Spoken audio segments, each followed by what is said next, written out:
workers who you were just hailing before that as heroes, give them your own jobs back. Yeah, yes.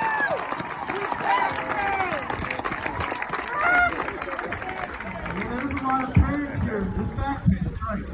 There are a lot of parents here. Now, this should not be required by the state of New York. Apparently it is. On the first day, we are going to declare what really shouldn't even require this declaration. I believe that this should just be the way that it is. But the declaration apparently is required.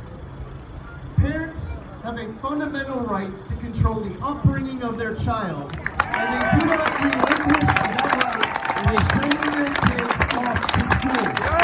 Yeah. Are in charge of their kids' education. Yeah, we're gonna have a busy first day, our busy first 100 minutes.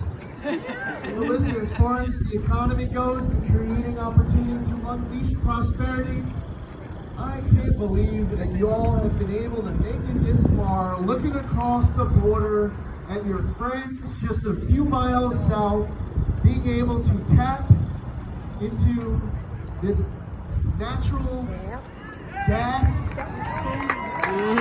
Republicans and Democrats working together, they're able to create jobs and generate revenue and bring down energy costs and revitalize communities. All across the southern tier, people have been calling out for it. They're desperate for it. New York needs to reverse the ban on the safe extraction of natural gas. Yes.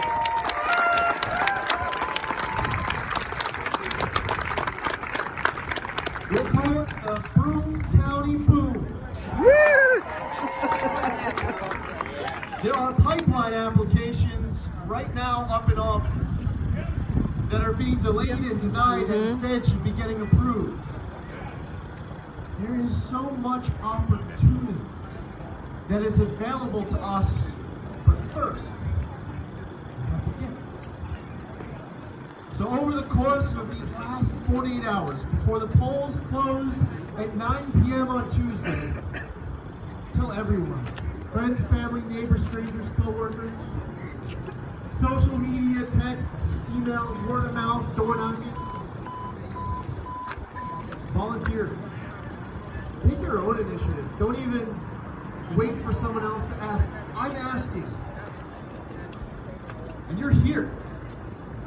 And there's a lot of other people who are going to need that reminder. I had a meeting not that long ago with a guy, successful businessman. Late 50s, early 60s, intelligent, making hundreds of millions of dollars more than I am, which is not much, sorry. It's one of the downsides of public service. By the way, except the other members of Congress, they seem to have figured it out. I'm a member of the House Financial Services Committee. I went to NASDAQ for an opening bell. And while I'm there, they took me to the IPO desk.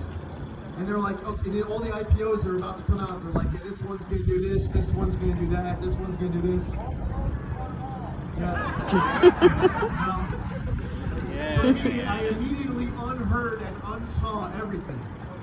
As a member of Congress, and I'm in my 8th year, I have not executed a single stock transaction the entire time I'm there. My wife is telling me, by the way, she'll know what I'm about to reference.